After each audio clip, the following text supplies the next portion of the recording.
Mirador, dossier d'enquête. La gestion publique sous les tropiques, ça sent les écuries d'Augia. Nous remuons le couteau dans la matelote de la malgouvernance. L'heure de vérité a sonné.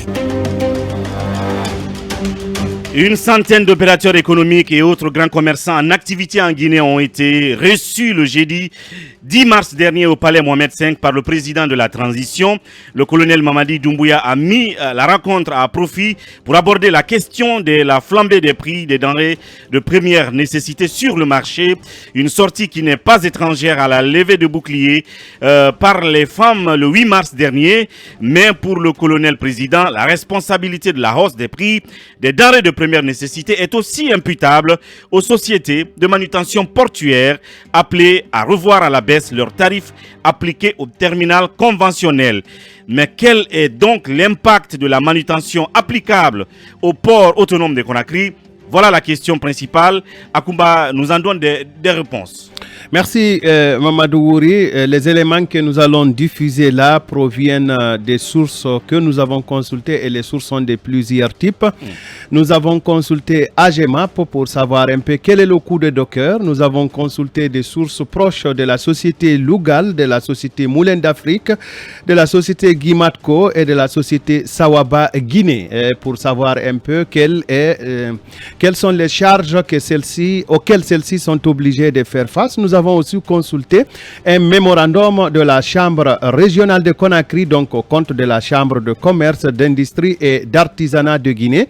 Nous avons également consulté des manutentionnaires, de sources proches des directions de certaines sociétés de manutention. Pour être un peu plus simple, il s'agit de Conakry Terminal pour la société Bolloré qui gère le port conteneur, et également la société Alport Conakry du côté de Al Bayrak. Donc ce sont des sources qui nous ont donné des éléments suivants que nous allons aborder par catégorisation. En ce qui concerne les manutentionnaires et les sociétés que nous avons consultées, vous avez effectivement raison que le président Mamadi Doumbouya a reçu des sociétés de manutention parmi le lot des opérateurs économiques avec lesquels il a discuté de la cherté de la vie et il a prié, si vous voulez, il a instruit aux sociétés de manutention de revoir à la baisse leurs tarifs appliqués au port autonome de Conakry parce que ces tarifs, dit-on, de la manutention portière au terminal conventionnel des produits de première nécessité, je parle de l'huile,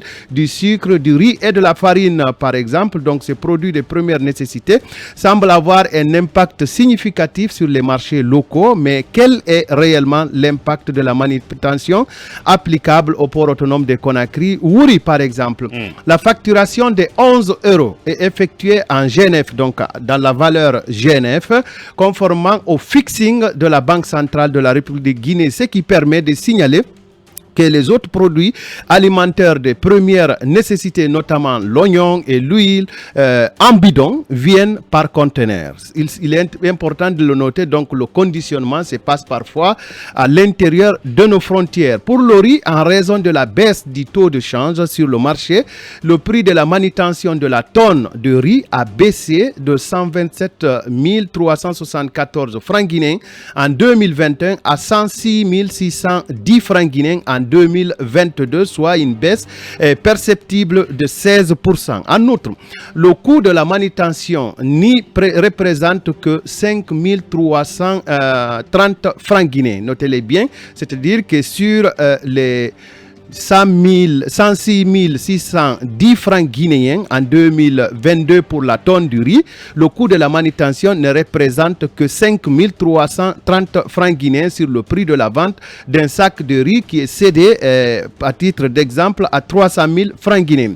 Pour le sucre, la baisse des taux de change euro-franc guinéen a provoqué la diminution du coût de la manutention de la tonne de sucre passant de 141 243 francs guinéens en 2021 à 111 244 francs guinéens en 2022, soit une baisse de 21%. Il s'agit de la tonne de sucre. Rappelons que le coût de la manutention sur les prix de vente au marché d'un sac de sucre, par exemple, de 50 kg, représente 5 562 francs guinéens par sac pour un sac négocié d'ailleurs à 380 000 au marché national.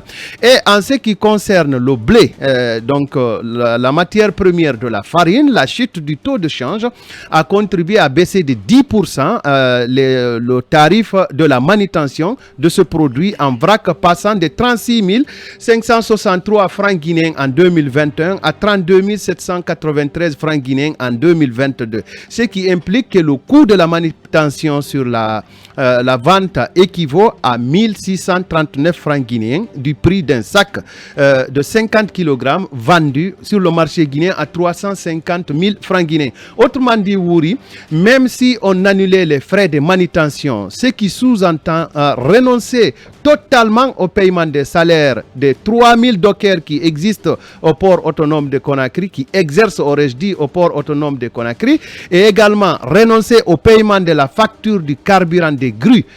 L'impact de cette manutention serait de 5300 francs guinéens sur le prix du sac de la farine vendu à 350 000 francs guinéens, ou encore peut-être à 5500 francs guinéens sur le prix du sac de sucre acquis contre 380 000 francs guinéens et 1600 francs guinéens sur le prix du sac de farine acquis à 350 000 francs guinéens. Oui, nous avons aussi consulté un mémorandum de septembre. Rédigé par la Chambre du commerce, d'industrie et d'artisanat de Guinée à l'attention du président Mamadi Doumbouya, qui a répertorié 44 obstacles à la normalisation des prix suivant le pouvoir d'achat des Guinéens. Et parmi ces 44 obstacles, je partagerai quelques-uns. Il s'agit premièrement d'une forte régression des activités du secteur du commerce de 2009 à maintenant. Donc, notez que le rapport date de septembre 2021. Maintenant, du fait de toutes les tracasseries, y compris celles politiques, au point qu'il ne reste plus de commerçants en Guinée. Vous savez qu'un certain nombre de corps de commerçants avaient à un moment donné abandonné la Guinée. Il n'y a pas un seul commerçant, dit le rapport, qui n'est pas régressé. Et puis, une autre préoccupation de la Chambre de commerce d'alors, la non-transparence, voire une opacité totale des circuits de dédouanement des marchandises au niveau des douanes. Vous savez qu'il y a des opérateurs qui ont quand même des privilèges dans le traitement au niveau de la douane, et je pense que le colonel Mamadi Doumbouya a aussi abordé cet aspect, puisque si certains opérateurs ont des privilèges, ils ont quand même les moyens d'appliquer les tarifs qui leur conviendraient. Et la Chambre de commerce notait également l'imposition d'un paiement de 90 à 140 euros à l'État au niveau des compagnies maritimes par conteneur de 20 à 40 pieds après une opération économique, après qu'un opérateur économique ait payé tous les frais liés à son importation, notamment pour les frais de scanner. Et puis, il notait également que le délai de franchise théorique de 10 jours au port pour la sortie des conteneurs, alors dès après les 5 premiers jours, il faut payer par exemple 200 000 francs guinéens, puis 4 millions de francs guinéens, puis 6 millions de francs guinéens en cas de surestarie totale. Il faut pratiquement, disent ces opérateurs, racheter ta marchandise auprès de la douane. Autrement, le port guinéen est trop cher, conclut-il. Et puis, ils ajoutent plus loin que toutes les techniques sont employées afin de retarder la sortie des conteneurs au port autonome de Conakry.